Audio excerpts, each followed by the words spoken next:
Sir, ഇത് എൻ്റെയും കൂടി ഒരു ചോദ്യമാണ്. നമ്മുടെ ഡയറ്റിനെ കുറിച്ച്, കേരള ഡയറ്റ്, അത് നമുക്ക് ഈ ഡയബറ്റീസിന് ചേർന്ന ഒരു ഡയറ്റാണോ നമ്മുടെ ഡയറ്റ്? കേരള ഡയറ്റ് എന്ന് പറഞ്ഞാൽ ഇപ്പോൾ ഇവിടെ ഒരു കല്യാണത്തിന് പോയി ഇരുന്ന് കഴിക്കുന്ന സദ്യ ആണെങ്കിൽ വെച്ചാൽ ഇതിനേക്കാളും മോശമായൊരു ഡയറ്റ് നമുക്ക് ഡയബറ്റീസിന് പറയാൻ ഒക്കില്ല.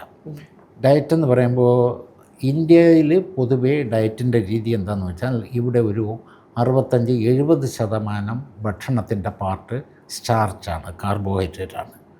നേരത്തെയും പറഞ്ഞു, കാർബോഹൈഡ്രേറ്റിൽ നിന്നാണ് ശരീരത്തിൽ കൊഴുപ്പുണ്ടാകുന്നത്, കാർബോഹൈഡ്രേറ്റ് കൊണ്ടാണ് ഈ ഷുഗറിൻ്റെ ഇത് കൂടുന്നത്. അപ്പോൾ ഈ കാർബോഹൈഡ്രേറ്റിൻ്റെ ക്വാണ്ടിറ്റി കുറയ്ക്കണം. ബാക്കിയുള്ള പോപ്പുലേഷനുമായിട്ട് നോക്കിക്കഴിഞ്ഞാൽ നമ്മൾ കാർബോഹൈഡ്രേറ്റിൻ്റെ ഇതാണ് എങ്ങനെ നമ്മൾ ഡിസൈൻ ചെയ്യണമെന്ന് വെച്ച് കഴിഞ്ഞാൽ നമ്മളൊരു 40% 50% ഇൻടേക്ക് കാർബോഹൈഡ്രേറ്റ് ആവാം, അതിൽ കൂടുതലാവരുത്. ഇപ്പോഴത്തെ 70% നിന്ന് നമുക്ക് കുറച്ചാലേ പറ്റൂ. ഈ കാർബോഹൈഡ്രേറ്റ് നമുക്കൊരു കൺവെൻഷനലി നമ്മൾ കഴിച്ചുകൊണ്ടിരിക്കുന്ന ഡയറ്റാണ്. അത് കുറയ്ക്കുമ്പോൾ അതിൻ്റെ സോഷ്യലായിട്ടുള്ള കാര്യങ്ങളുണ്ട്, അതിൻ്റെ കോസ്റ്റിൻ്റെ കാര്യമുണ്ട്, ഇതൊക്കെ ഉണ്ട്. എങ്കിലും നമ്മൾ സയൻറ്റിഫിക്കായിട്ട് പറയുകയാണെങ്കിൽ ഭക്ഷണത്തിൽ കാർബോഹൈഡ്രേറ്റിൻ്റെ അളവ് ഒരു 40% 50% അതിൽ കൂടുതലാവാൻ പാടില്ല. പിന്നെ സാർ, ഇന്ത്യൻ പോപ്പുലേഷൻ ഈ പ്രോട്ടീൻസ് വളരെ കുറവ് എടുക്കുന്ന ഒരു പോപ്പുലേഷൻ ആണല്ലോ. അപ്പം അതിൽ നമ്മൾ എന്താണ് പ്രോട്ടീൻ, നമ്മൾ എന്തൊക്കെ ആഡ് ചെയ്യാം നമ്മുടെ ഈ ഡയറ്റിൽ നിന്ന്? ലൈക്ക് കാർബോഹൈഡ്രേറ്റ് കട്ട് ചെയ്തിട്ട് എത്ര പ്രോട്ടീൻ ഒരാളിന് ഒരു 1.2 to 1.5 കിലോഗ്രാം ബോഡി വെയ്റ്റ് എന്ന് വെച്ചാൽ നിങ്ങൾ കഴിക്കുന്ന ഫുഡിൻ്റെ 1/3 ഏതാണ്ട് പ്രോട്ടീൻ തന്നെ ആയിരിക്കണം. പ്രോട്ടീൻ എന്ന് പറയുമ്പോൾ 2 സോഴ്സാണ് പ്രോട്ടീനുള്ളത്. ഒന്ന് ആനിമൽ സോഴ്സ്, ഇപ്പോൾ നിങ്ങളുടെ മട്ടൺ, ചിക്കൻ, ബീഫ്, മുട്ട, അങ്ങനെയൊക്കെ, ഫിഷ് ഒന്ന്. അല്ലാതെ വെജിറ്റബിൾ സോഴ്സ്. ഇതിലൊരു ബേസിക് ഡിഫറൻസ് എന്താണെന്ന് വെച്ചാൽ വെജിറ്റബിളിൽ നിന്ന് കിട്ടുന്ന പ്രോട്ടീൻ്റെ അമിനോ ആസിഡ്സ് അത് കംപ്ലീറ്റ് ആയിട്ടുള്ള എസെൻഷ്യൽ അമിനോ ആസിഡ്സ് എല്ലാം അതിൽ കാണില്ല. എസെൻഷ്യൽ അമിനോ ആസിഡ്സ് എല്ലാം കാണുന്ന വെജിറ്റബിൾ പ്രോട്ടീൻസ് കുറവാണ്. രാജ്മ എന്ന് പറഞ്ഞൊരു തരം പയറുണ്ട്, ഹോൾ സോയാബീൻ. ചങ്ക്സ് അല്ല, സോയാബീൻ ചങ്ക് എന്ന് പറയുന്നത് ഒരു ജങ്കാണ്, അത് ഫാക്ടറി പ്രൊഡ്യൂസ്ഡ് ആണ്. ആക്ച്വൽ സോയാബീൻ എന്ന് പറയുന്നത് അല്ലെങ്കിൽ രാജ്മ എന്നൊക്കെ പറയണത് അതിൽ മാത്രമേ ഈ എസെൻഷ്യൽ അമിനോ ആസിഡ്സ് എല്ലാം ഉള്ളൂ. ഇല്ലെങ്കിൽ എസെൻഷ്യൽ അമിനോ ആസിഡ്സ് എല്ലാം കിട്ടുന്നത് നിങ്ങൾ നോൺ വെജ് തന്നെയാണ് കഴിക്കേണ്ടത്. ഇപ്പോൾ നോൺ വെജ് കഴിക്കുമ്പോൾ പലർക്കും റെഡ് മീറ്റ് ഒക്കെ കഴിക്കുന്നത്, റെഡായിരിക്കുന്ന അതിൻ്റെ കുറ്റം കൊണ്ടൊന്നുമല്ല. ഈ റെഡ്നെസ് കിട്ടുന്നത് അതിലുള്ള മയോഗ്ലോബിൻ കൊണ്ടാണ്, അല്ലാതെ അതിലുള്ള ഡേഞ്ചറായിട്ടുള്ള കാര്യങ്ങളൊന്നും കൊണ്ടല്ല. മീറ്റാണോ ഫിഷാണോ എന്നുള്ളതല്ല അത് കാര്യം. അത് നിങ്ങൾ എങ്ങനെ പ്രോസസ്സ് ചെയ്ത് എങ്ങനെ കുക്ക് ചെയ്ത് കഴിക്കുന്നു എന്നുള്ളതാണ് കാര്യം. നിങ്ങൾ മീറ്റാണെങ്കിൽ ശരി, എന്താണെങ്കിലും ശരി, ഡീപ്പ് ഫ്രൈ ചെയ്ത് കഴിഞ്ഞാൽ അതിൻ്റെ ക്വാളിറ്റി മാറുകയാണ്. അതിലുള്ള ഫാറ്റ്, അൺസാച്ചുറേറ്റഡ് ഫാറ്റ് ഉണ്ടെങ്കിൽ അല്ലെങ്കിൽ അൺസാച്ചുറേറ്റഡ് ഫാറ്റ് ഉണ്ടെങ്കിൽ അതൊക്കെ ഫാറ്റി ആസിഡിൻ്റെ ലെന്തനിങ് ഉണ്ടാവും ഒരു ഹീറ്റ് വരുമ്പോഴത്തേക്ക്. ആ പ്രോസസ്സിലാണ് ലോങ് ചെയിൻ ഫാറ്റി ആസിഡ്സ് ഉണ്ടാവും, അല്ലെങ്കിൽ ട്രാൻസ് ഫാറ്റ്സ് ഉണ്ടാവും, ഇതെല്ലാം ഉണ്ടാകുന്നത്. അപ്പോൾ ഫിഷ് എന്ന് പറഞ്ഞാൽ മാത്രം പോരാ, അതെങ്ങനെ ചെയ്യുന്നു. ഫിഷ് ഫ്രൈ ചെയ്ത് കഴിച്ചാൽ അതിൽ വ്യത്യാസം വരും. റെഡ് മീറ്റ് ആണെങ്കിലും നിങ്ങളത് പ്രോസസ്സ് ചെയ്യുമ്പോൾ ഇത് വരും. വേറെ ഒന്നാണ് പ്രോസസ്ഡ് മീറ്റ് എന്ന് പറയുന്നത്. സാർ, ഇപ്പം എല്ലാവരുടെയും പ്രിയപ്പെട്ട ഭക്ഷണമായ സാൻഡ്വിച്ച്, ബർഗേഴ്സ്, ഇതിലൊക്കെ പ്രോസസ്ഡ് മീറ്റ്, അതൊക്കെ പ്രോസസ്ഡ് മീറ്റ്. പ്രോസസ്ഡ് മീറ്റ് കഴിക്കാനേ പാടില്ല. പക്ഷേ ഫ്രഷ് മീറ്റ് ആയിട്ട് നമുക്ക് യൂസ് ചെയ്യാം, ഫ്രഷ് മീറ്റ് ആയിട്ട് ഉപയോഗിക്കാം. അത് തന്നെ ഫ്രൈ ചെയ്യാതെ ഉപയോഗിക്കാം. പിന്നെ വേറൊരു പ്രോസസ്സ് ഉള്ളത് നമ്മളെ വലിയ ഇതില്ലാത്ത ഗ്രില്ല് ചെയ്ത് ഉപയോഗിക്കാം. ഗ്രില്ല് ചെയ്താലും ഈ ഓയിൽ ഇല്ലാത്തതുകൊണ്ട് വലിയ കുഴപ്പമില്ലാത്ത, അതാണ് ഓയിൽ കോണ്ടാക്റ്റ് ഇല്ല. ഗ്രില്ല് ചെയ്യുന്നത് തന്നെയാണ് എയർ ഫ്രൈ ചെയ്യുന്നതെന്ന് പറഞ്ഞത്. ഈ എയർ ഫ്രൈ ചെയ്യുന്നതും ഗ്രില്ല് ചെയ്യുന്നതുമായിട്ടുള്ളത് അതിന് ഒരു അക്യൂട്ടായിട്ട് ഒരു വലിയ ടെമ്പറേച്ചർ കൊണ്ടുപോവുകയാണ്. അതിന് ചെറിയ ചില ഇതുണ്ട്, പക്ഷേ മിതമായ രീതിയിൽ ഗ്രില്ല് ചെയ്ത് കഴിക്കാം. ഏറ്റവും സേഫായിട്ട് നിങ്ങൾക്ക് ഉപയോഗിക്കാവുന്ന കറിയായിട്ട് കഴിക്കാം എന്നുള്ളതാണ്.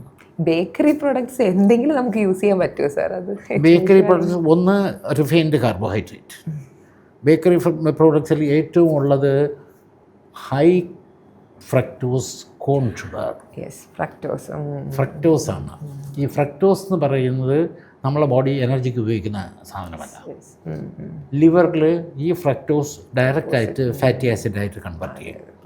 ഈ ഫാറ്റി ലിവറിൻ്റെ ഏറ്റവും പ്രധാന കാരണം അതാ സാർ എൻ്റെ അനുബന്ധ ചോദ്യമായിരുന്നു. നമ്മുടെ കൊക്കക്കോള, പെപ്സി, അങ്ങനെ കമേഴ്സ്യൽ സ്വീറ്റ്നേഴ്സ് എല്ലാത്തിനും ഉപയോഗിക്കുന്നത് ഈ ഫ്രക്ടോസാണ്.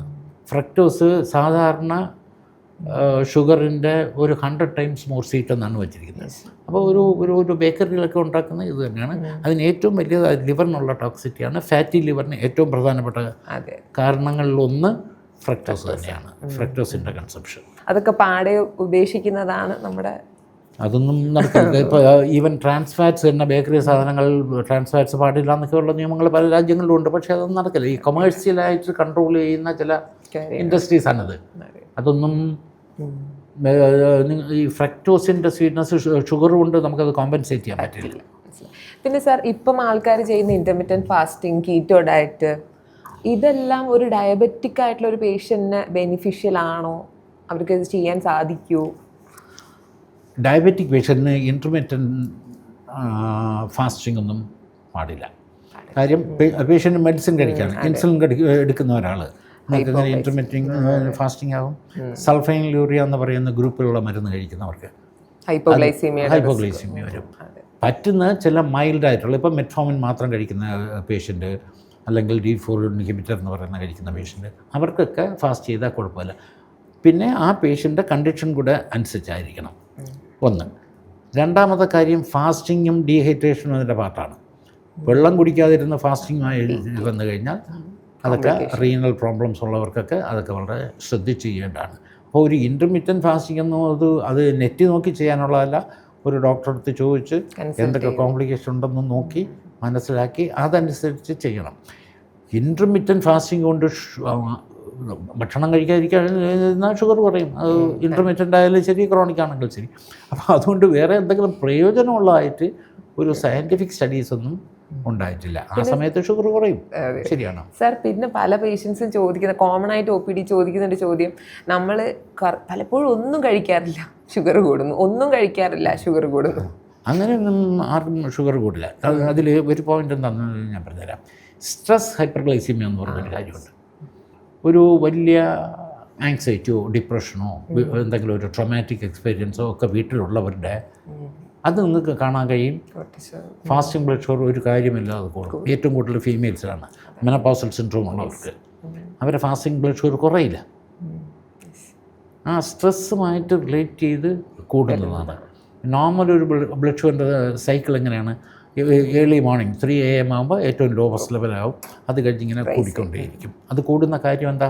ഒന്ന് അഡ്രിനലിൻ എന്നുള്ള hormones, growth hormones, thyroid hormones, ഇതൊക്കെ ഹൈപ്പർഗ്ലൈസീമിയ ഉണ്ടാക്കുന്ന സാധനങ്ങളാണ്. അപ്പോൾ ഈ പേഷ്യൻസിനൊക്കെ ഈ സ്ട്രെസ്സിൻ്റെ ലെവലാകുമ്പോഴത്തേക്ക് തീർച്ചയായിട്ടും ഷുഗർ കൂടും. അതിനെന്താണ് ട്രീറ്റ്മെൻറ്റ്? ഒന്ന്, അഡ്രസ് ദ സ്ട്രെസ്. സെഡേറ്റീവ്സ് ഉപയോഗിക്കാം, ആൻറ്റി ഡിപ്രസൻസ് ഉപയോഗിക്കാം. പലപ്പോഴും നമ്മൾ ആവശ്യമില്ലാതെ ലോങ് ആക്ടിങ് ഇൻസുലിൻ ഉപയോഗിക്കുന്നുണ്ട്. ഇപ്പോൾ ഒരു എക്സാമ്പിൾ ഞാൻ പറഞ്ഞാൽ, fasting blood sugar 160, after breakfast 190. ഈ 150 നമ്മൾ ട്രീറ്റ് ചെയ്യാൻ പോകും. അത് നമ്മൾ ട്രീറ്റ് ചെയ്യാൻ പോകുന്നത് ലോങ് ആക്ടിങ് ഇൻസുലിൻ ഉപയോഗിച്ചാണ്. പലപ്പോഴും അത് അൺനെസറിയാണ്. ഈ സ്ട്രെസ്സാണ് ഇത് കൂട്ടുന്ന കാര്യം. അപ്പോൾ ഒരു സിമ്പിൾ സെഡേറ്റീവ് ഉണ്ടോ, അങ്ങനെ നമുക്ക് ട്രീറ്റ് ചെയ്യാവുന്ന കാര്യമാണ്. അപ്പോൾ നമ്മുടെ മെൻ്റൽ സ്റ്റേറ്റുമായിട്ട് വളരെ റിലേറ്റഡ് ആണ് ഈ ബ്ലഡ് ഷുഗർ.